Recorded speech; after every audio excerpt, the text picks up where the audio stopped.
为了让各中生嘛来了解无人机技术的应用，伫云林好尾龙岗就办一个无人机的营队，嘛望讲，互囡仔自细汉就接触来产生兴趣。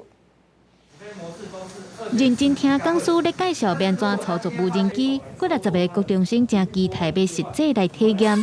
为着要让学生会当愈了解到无人机的技术甲应用，台湾观光医疗协会甲未来科技教育中心伫咧云林好尾龙岗举办 AI 智能无人机营队。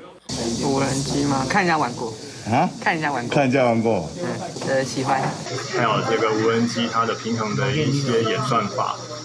那透过这些让小朋友做一个入门，引起他们的兴趣。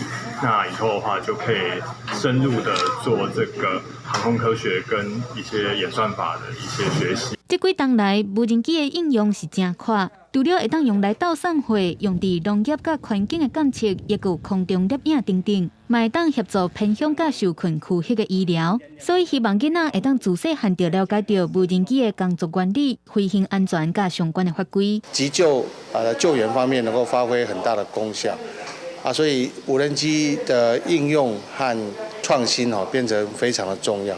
所以我们开始对我们的国高中生开始来举办有关无人机技术的营队。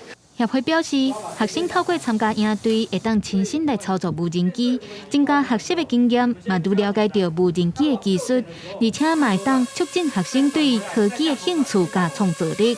希望政府会当加来推广，让囡仔会当自细汉就了解到无人机的知识，带动未来发展。